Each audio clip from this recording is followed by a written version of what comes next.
Ora shënonte 02:13. Në shtëpinë e Big Brotherit nata nuk është kur plotësisht natë.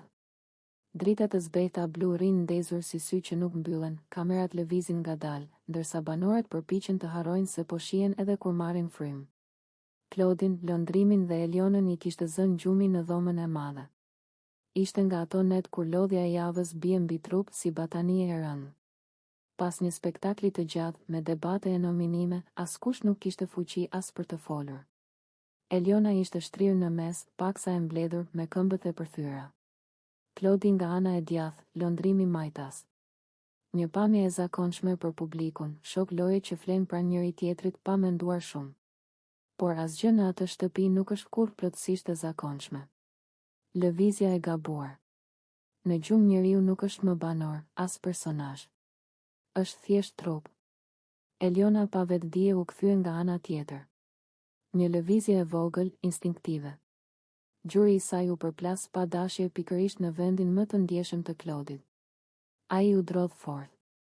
Në fillim askush nuk kuptoi gjë. U dëgjua vetëm një rënkim i mbytur, si zë që kërkon të dalë por ngec në fyt. Uf!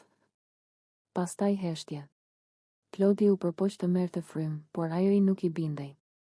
Trupi i tij u mblodh përpara, duart ju kapën pas çarçafit. Syt ju hapën me frikë. Panik në errësirë. Londrimi u zgjua i pari. Çka ki bre, përshpëriti i hutuar. Klodi nuk fliste dot. Vetëm bënte me shenjë nga gjoksi, fytyra po i zverdhej. Eliona u ngrit e trembur, pa e ditur ende çfarë kishte ndodhur. O Zot, çfarë ka, tha ajo. Në dhomë u krijua kaos i heshtur. Kamerat u fokusuan menjëherë. Regjia ndezi dritat pak më fort. Klodi u përkul përpara, duke u përpjekur të merrte ajër me gulçe. Dhimbja e goditjes i kishte bllokuar frymëmarrjen për disa çaste, ato sekonda që duken si vite. Ndjenja e fajit. Eliona filloi të dridhej. Unë i rash, a? Zëri i saj u hollua si fije. Londrimi i vuri dorën Klodit në shpinë. Qetësohu vëlla, merr frymë ngadal. Nëga. Altoparlanti u dëgjua zëri i produksionit që kërkonte ndërhyrje mjekësore. Hapat e shpejt në korridor e prishën heshtjen e shtëpisë. Eliona nuk dinte ku të futej. Ta shpifsha natën zdeshta, betohem zdeshta. Ajo e preku në krah, por kishte frikë se mos e lëndonte edhe më shumë. Sekondat që peshojnë. Klodi më në fund mori frymë thellë. Ajri ju kthye në mushkëri si uji i ftohtë pas etjes së gjatë. Jam mirë, përshpëriti me zë të ngjyrur. Por syt i kishte ende të mbushur me lot refleksiv nga dhimbja.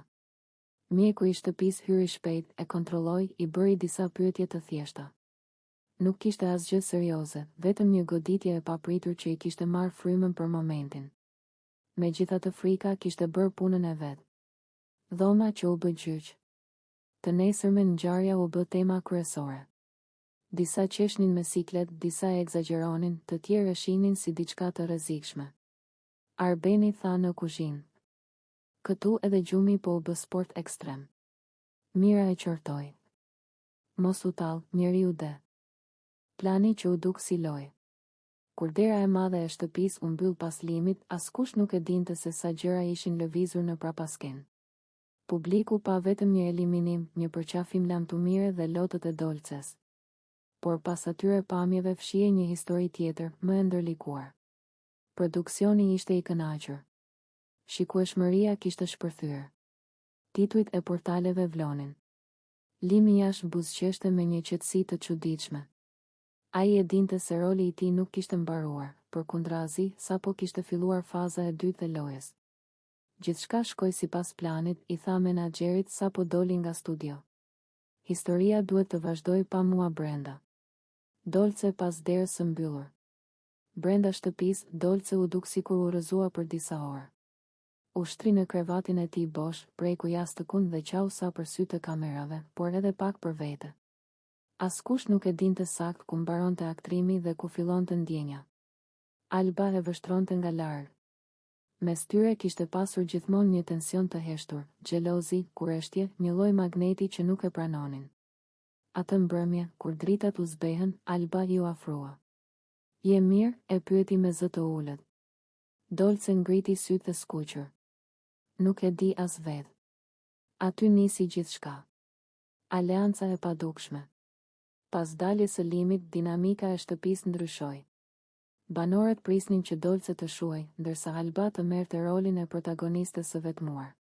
Por ndodhi e kundërta, ato dyja u afruan. Filloi me gjëra të vogla, një kafe e ndarë në mëngjes, një bisedë në obor, një mbështetje gjatë debateve. Kamera i ndiqte me etje. Çudi si na bashkoi ikja e tij, tha Dolce një ditë. Ndoshta duhet të ikte dikush që të shinim njëra tjetrën, iu përgjigj Alba. Puthja e parë pas tuhis. Ishte mbrëmje e qetë. Banorët po shinin film, dritat ishin fikur pothuajse plotësisht. Alba dhe Dolce rinin pranë njëra tjetrës në divan me batanie mbi supe. Askush nuk e di kush u afrua e para. Ndoshta të dyja njëkohësisht. Puthja ishte e butë, e ndrojtur, si pyetje pa fjalë. Pastaj një përqafim i gjejë. Atë duar që shtrëngoheshin, ballë që prekeshin. Mos mendo për kamerat, përshpëriti Dolce. Nuk po mendoj për asgjë, tha Alba.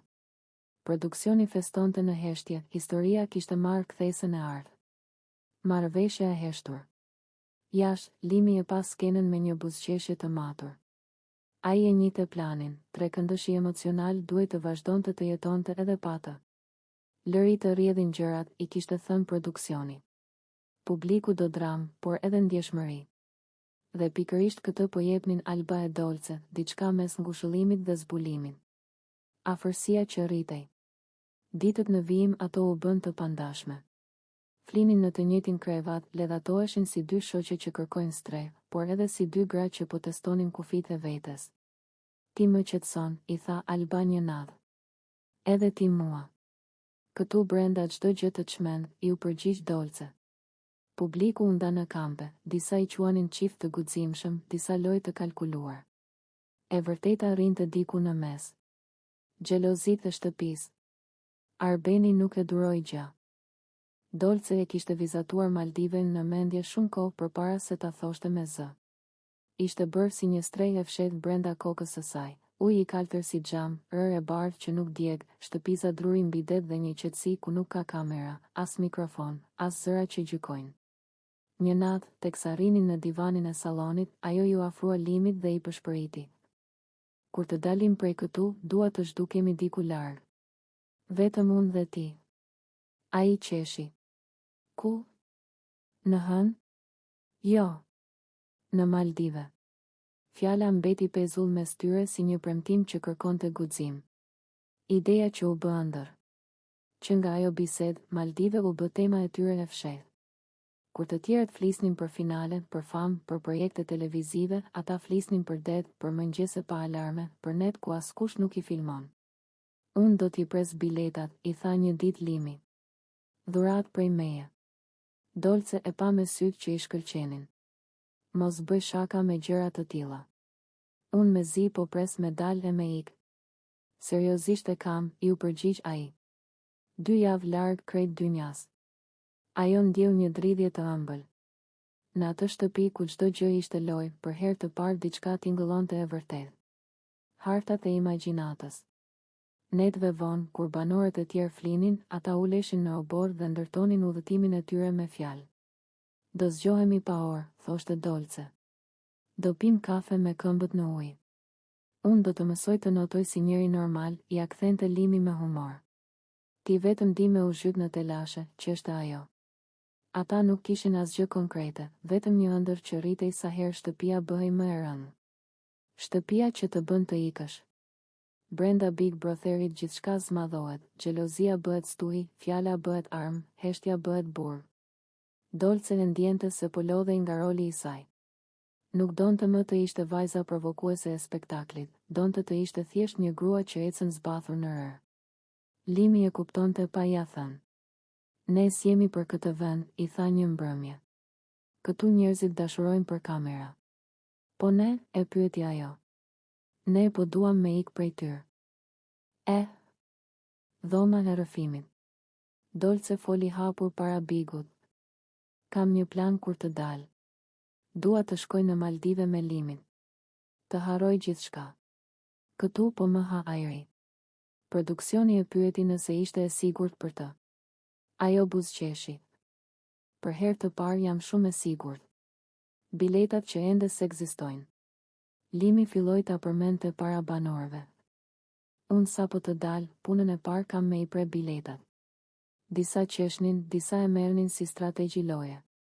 Por për ta nuk ishte loje. Ai e imagjinonte momentin kur do shtypte konfirm purçase, emrat e tyre në ekran, datën e nisjes si derë e re. Frika e ëmbël e Dolces. Megjithatë, Dolce kishte edhe frikë. Çfarë nëse jashtë nuk janë njësoj? Çfarë nëse Maldive mbetet vetëm fjalë? Një natë ja tha. Mos po ndërtojmë kështjella rëre. Limi ja kapi dorën. Edhe po u rrëzuan, i ndërtojmë prapë. Por së paku provojmë. Biseda me Hanën. Ajo shpesh dilte vetëm në obor dhe fliste me vete. Me zi po pres me dal e me ik. Me u zgju pa mikrofon, me ec pa ume. Mesazhi që e tronditi Albën. Kur Alba dëgjoi fjalët me prit jashtë se do e djegim, bota ju shem. Ajo e njihte zërin e Limit më mirë se emrin e vet. Nuk është e vërtet, përsëriste. Por ishte. Dashuria e saj po bëhej spektakël. Dolce, vajza pa frikë. Dolce nuk ishte djallë, siç e quajtën më pas. Ishte thjesht një vajzë që luante pa rregulla, sepse jeta ja kishte mësuar se kush heziton, hum. Ajo e dinte se Limi kishte dik jashtë. Por brenda shtëpisë morali lakohej si plastelin. Ne jetojmë këtu, i tha një ditë atij. Jashtë është një botë tjetër. Ai nuk e kundërshtoi. Shpërthimi. E vërteta doli në spektakël. Produksioni transmetoi pamjet e fshehta. Shtëpia u bë gjyq. Banorët u ndanë në kampe. Limi u zverdh. Dolce mbajti kokën lart. Po, e putha, tha ajo. Dhe nuk pendohem. Publiku u lëriti. Emri i Albës u përmend si fantazm mbi ta. Rënja e herojt. Limi e kuptoi se kishte humbur më shumë se lojen.